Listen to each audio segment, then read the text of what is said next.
From the Presidential Palace, Manila, Dateline Malacañang.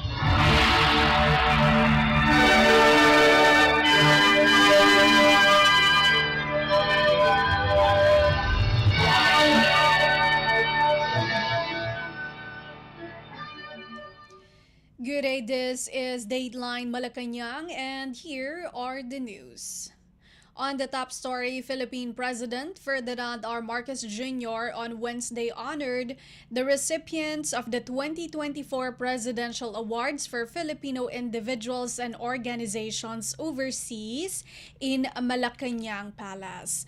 This year's awardee include 13 outstanding overseas Filipinos, foreign individuals and organizations from 9 countries whose remarkable achievements and contributions have advanced the welfare of Filipinos worldwide, supported national development, and elevated the global profile of the Filipino diaspora. The PAFIO or PAFIOO is one of the highest accolades bestowed by the Philippine President. It celebrates excellence, resilience, and the indomitable Filipino spirit. It is a testament to the power of collaboration, community building, and the extraordinary efforts of individuals and organizations that have made an indelible impact both in the Philippines and abroad. The awards are categorized into 4 distinguished groups: Lingkod sa Kapwa Pilipino or Lingkapil, Pamana ng Pilipino, Banaag, and Kaanib ng Bayan. These categories recognize outstanding contributions to nation building, professional excellence, community service, and support for the Filipino cause globally. Let us listen to the speech of Philippine President Ferdinand R. Marcos Jr. during the event. We continue to prove time and again that whatever the tides of destiny, wherever they carry us, within or beyond our shores, there is always a compelling story of Filipino grit, passion, sacrifice, resilience, resourcefulness. The Filipinos' competence, our work ethic, and genuine care for other people make us a truly remarkable race.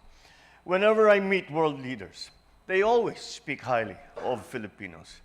And we are truly proud to be Filipino and to be recognized for our contributions not only to our own country, but to humanity.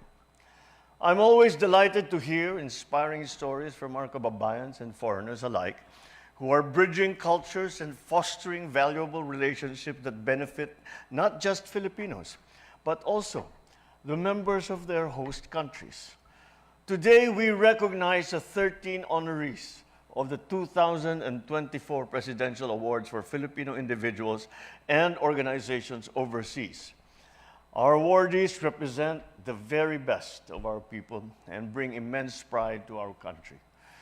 Your accomplishments span various fields, and the noble works that you have done have enhanced the quality of life in your respective communities, both here and abroad. So on behalf of the entire nation, I extend my heartfelt congratulations to all of the 2024 awardees. Our Lingkod sa Kapwa Pilipino, Pamana ng Pilipino, at Banaag awardees have ventured to foreign lands far away, faced challenges head-on, and triumphantly managed to excel in every endeavor that they have undertaken. Your stories continue to inspire us to make a difference and to rise above whatever adversity we face. Salamat po sa ipamalas ninyong kabayanihan at kakayahan na nagbigay karangalan sa ating bansa, sa ating mga kababayan at sa Republika ng Pilipinas. To our Kaanib ng Bayan awardees, our foreign friends and partners who have likewise dedicated the same level of support, passion, and care towards overseas Filipino communities, you have our greatest admiration and our greatest gratitude. Thank you for showing compassion to Filipinos, especially in their times of need. Maraming salamat po. Our dream is to one day make overseas work a choice rather than a necessity.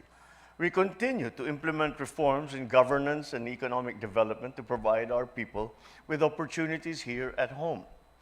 However, we are in a globalized world, and talents will continue to move from one border to another. Annually, millions of people move across international borders to work. And so against this backdrop, the Philippines remains committed to ensuring that the rights and well-being of our overseas Filipinos and their families are safeguarded at all times, wherever they may be. We are strengthening our labor agreements with other countries, conducting aggressive campaigns against illegal recruitment and trafficking, mobilizing the Agarang, Kalinga at Saklolo para sa mga overseas Filipino workers na nangangailangan fund, keeping our government communication lines open to migrant workers through the One Repatriation Command Center, and facilitating the safe repatriation of OFWs who are affected by conflicts or calamities. Our embassies and consulates abroad remain vigilant in looking after our people wherever they may be in the world. In the same breath, we maintain amity and cooperation with every nation state that graciously welcomes and hosts Filipinos in their homelands. To all our awardees and to all Filipinos abroad, continue to be of service to the Filipinos and the communities that you call home. I call on the Filipino communities in all parts of the world. Let us emulate the spirited resolve of our awardees and strive to continue contributing to the overall progress of our local and global society. Before I end, I would also like to take this opportunity to wish everyone a meaningful celebration and observance of the Overseas Filipino Month this December. I also wish you happy holidays and hope that you also take time to be with friends and family during this season. And as you spend time with your loved ones, I invite you to revisit the beauty of our country, the richness of our culture, and the warmth of our people. This invitation also extends, of course, to our Kaanib ng Bayan awardees. May you take time to visit the country, feel the festive spirit of the Filipino Christmas. Filipino Christmases are unique and have to be seen to be believed.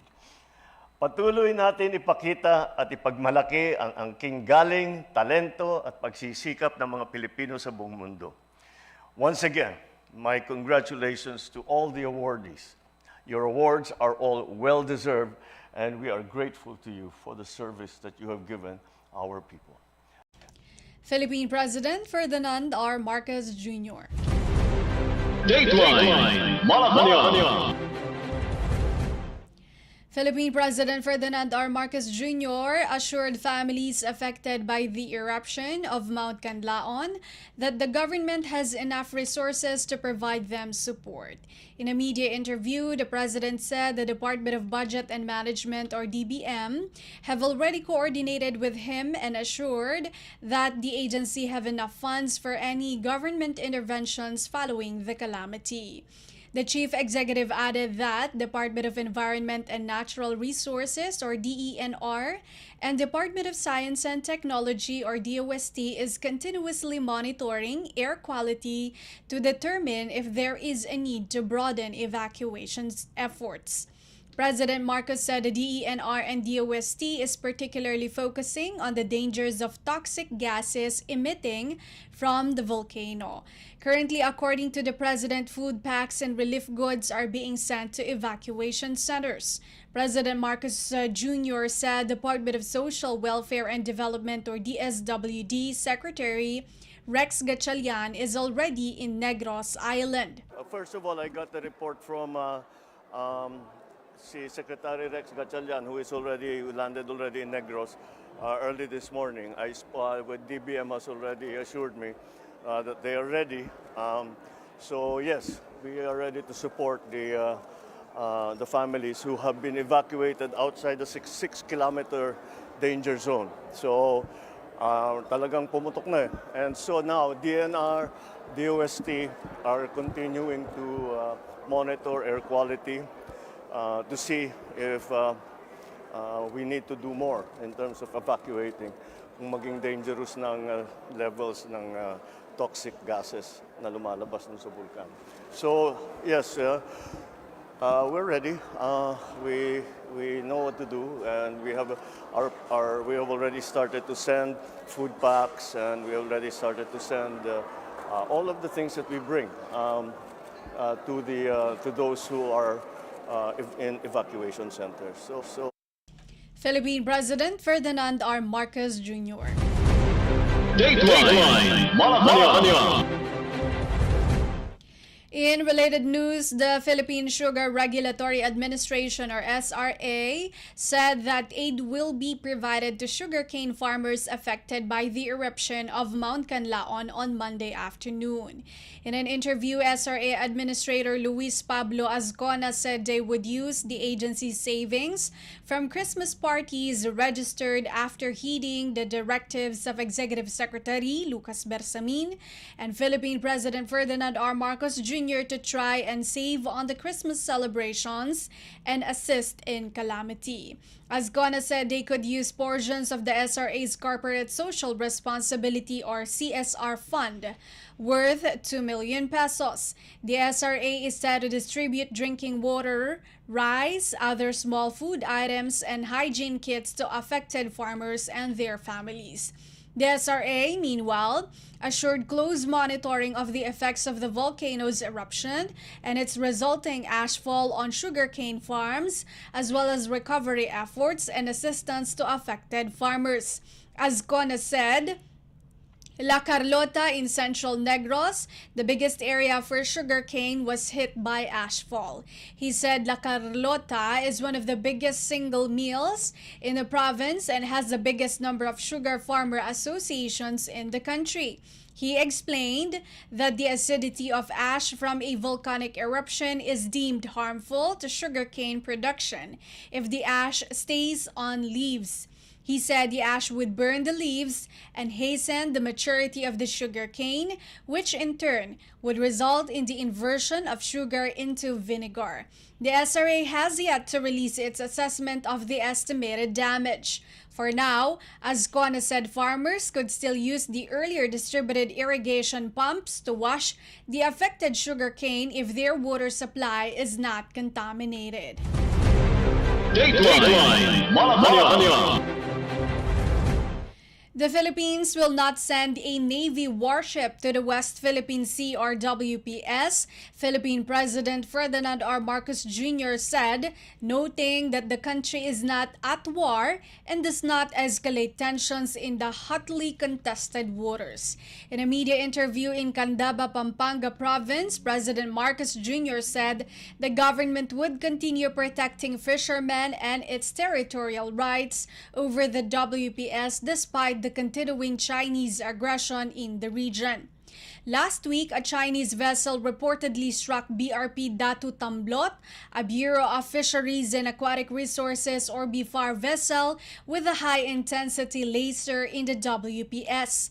In a separate incident, also last week, a Chinese Coast Guard vessel fired a water cannon at BRP Dato Pagbuaya, aiming directly at the vessel's navigational antennas about 16 nautical miles south of Bajo de Masinloc. It also intentionally sideswiped the same ship and launched its second water cannon attack.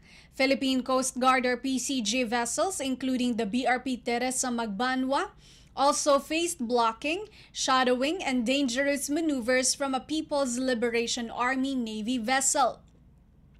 Despite these incidents, the president said the country would continue to perform its mission and will never be part of an escalation in the situation in WPS. we are going to continue to perform our mission. We will never be part of an escalation in the situation in the West Philippine Sea. If we look at the evolution of the situation in the West Philippine Sea, the Philippines has never been an agent of escalation of tensions. So we will not do that. We are not at war. We don't need Navy warships. All we are doing is resupplying our fishermen, protecting our territorial rights. Again, it will be provocative and will be seen as an escalation. We don't do that. The Philippines does not escalate tensions. Quite the opposite. The Philippines always tries to bring down the level of tension. Philippine President Ferdinand R. Marcos Jr. Dateline Malacañang. Philippine President Ferdinand R. Marcos Jr. has approved the establishment of a one-stop system to ensure children's protection against all forms of abuse that are detrimental to their development. Executive Order or EO 79 inked by President Marcos Jr. on December 8 establishes the Mahalin at Kalingain Ating Mga Bata or Makabata program and institutionalizes the Makabata Helpline 1383. Under EO 79, the Makabata program will serve as a one-stop system for addressing and monitoring all issues and concerns of children in need of special protection or CNSPs, with the components that include reporting, rescue and relief, rehabilitation, and reintegration.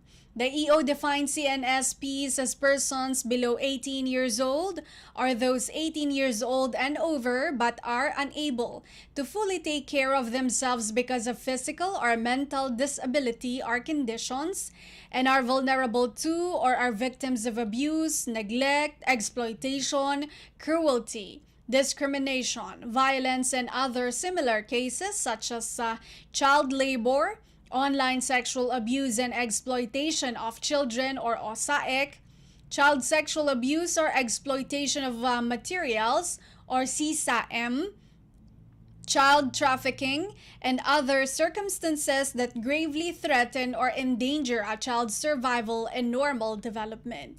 CNSPs also refer to children in conflict with the law, children living in alternative care, and children living with human immunodeficiency virus.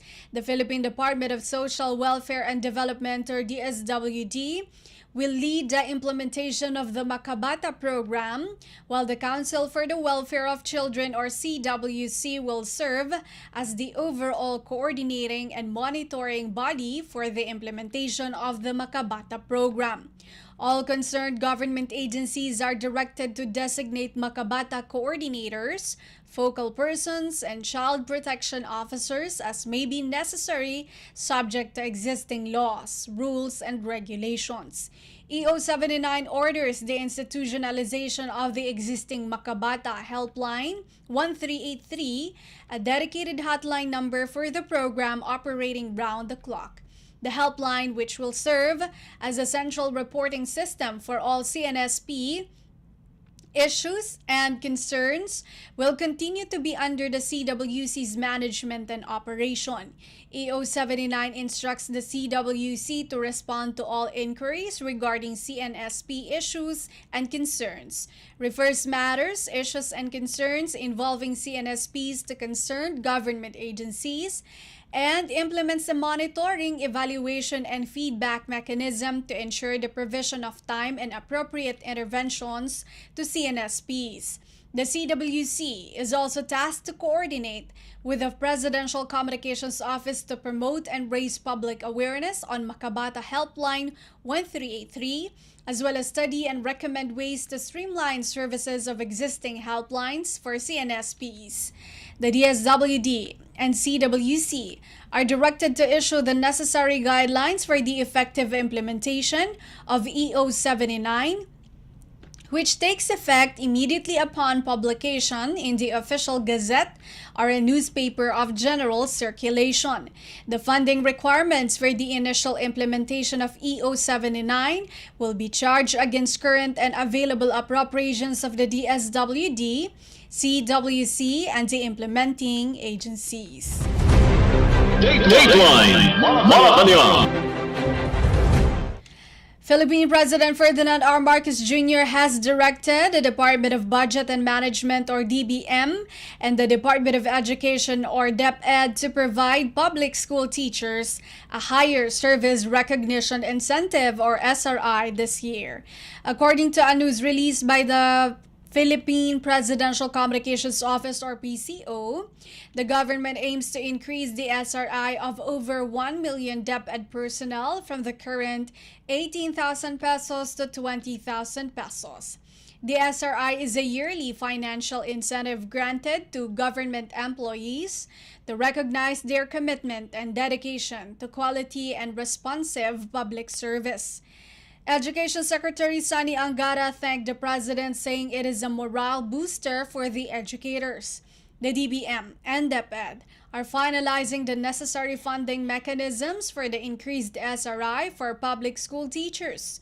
Meanwhile, the Teachers Dignity Coalition or TDC is pleased with the directive of President Marcos Jr. to increase the SRI of public school teachers.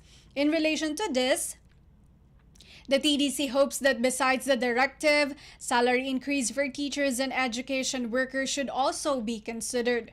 According to TDC National Chairperson Benjo Basas, the increase in salary will help elevate the reputation in the teaching profession. Basas said ensuring that teachers receive just compensation reflective of their pivotal role in nation building will further strengthen their commitment and ability to deliver quality education.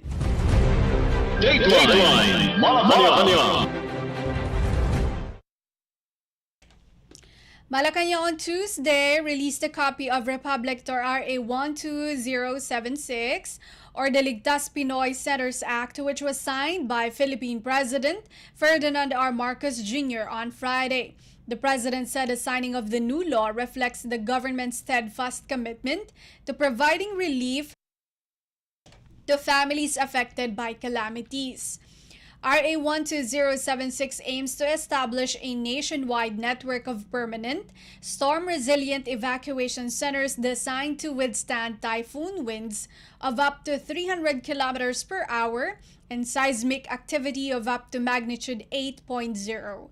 The evacuation centers will be fully equipped with sleeping areas, healthcare stations, sanitation facilities, and provisions for livestock, and will prioritize high-risk and disaster-prone areas.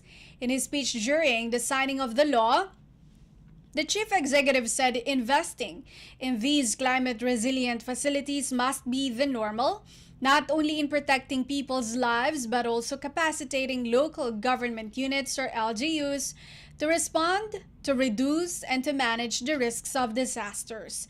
President Marcos called on the Department of Public Works and Highways, or DPWH, to ensure the timely completion of the centers, especially in disaster-prone areas.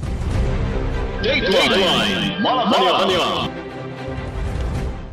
The Philippine Department of Migrant Workers, or DMW, and the Embassy of Denmark in the Philippines signed a joint declaration of intent, or JDI.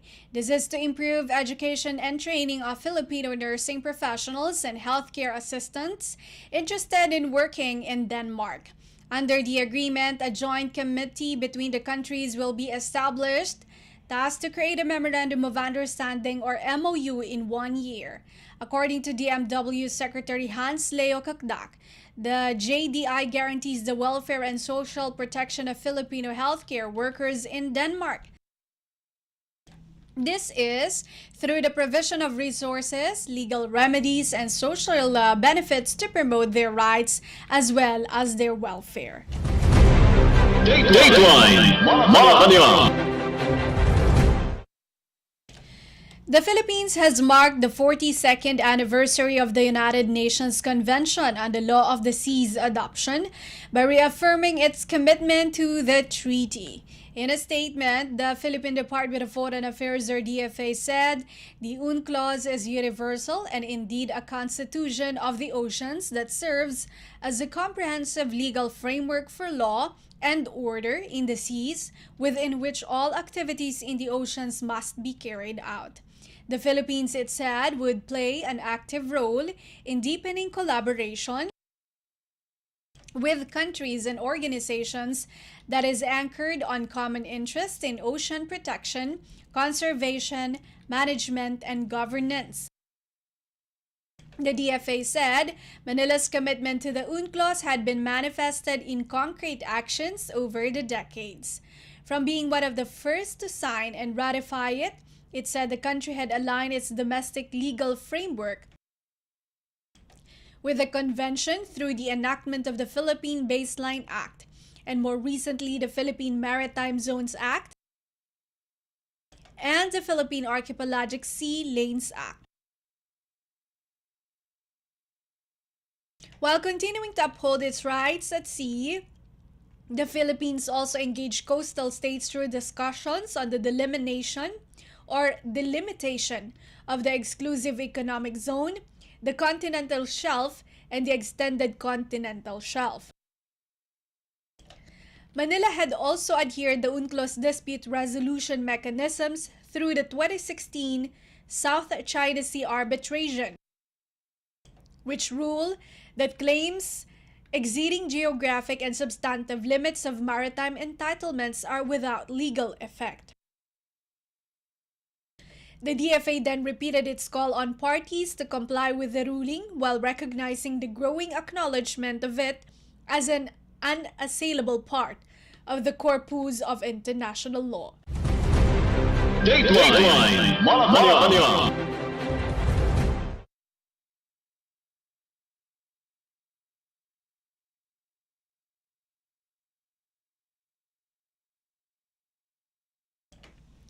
In other news, Philippine Education Secretary Sani Angara underscored the need for transparency and accountability to fight corruption within the government. His statement is in line with the directives of Philippine President Ferdinand R. Marcos Jr. to provide quality and streamlined services to both teachers and learners. Among DepEd streamlined measures include open communication lines, data-driven governance, early procurement activities or EPA, and strict compliance with the National Government Procurement Reform Act. DepEd has also implemented a no-collection policy, zero tolerance for bid manipulation, and the introduction of the Walang Korupsyon sa DepEd, No Corruption in DepEd online platform for reporting procurement irregularities. The education chief, meanwhile, vowed to cooperate with the Office of the Ombudsman in efforts to eradicate corruption within the government. To date, DepEd has around 1 million DepEd personnel in almost 60,000 schools and offices nationwide. Dateline Malacañang. And finally, for Dateline Malacañang, the Philippine Department of Agriculture, or DA, warned companies involved in agricultural smuggling after the Bureau of Plant Industry, or BPI's, blacklisted 10 firms allegedly involved in illegal agri-trade practices. Among the blacklisted companies include LVM Grains Enterprises, Keys Lish Consumer Goods Trading, JRA and Pearl Enterprises Incorporated, Betron Consumer Goods Trading, RCNN Non-Specialized Wholesale Trading, and Golden Race Consumer Goods Trading, which failed to secure sanitary and phytosanitary import clearances from BPI before importing vegetables, fruits, and other food products.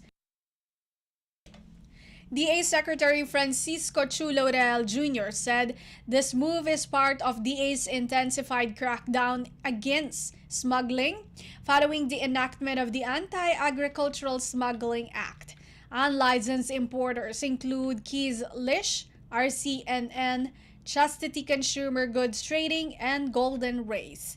The DA said some licensed importers, however, were also found to be involved in anti-competitive practices, price manipulation, and collusion, which include La Reina Fresh Vegetables Young Indoor Plants Incorporated, Veg Fruit Producing Store, and Yum Trading Corporation.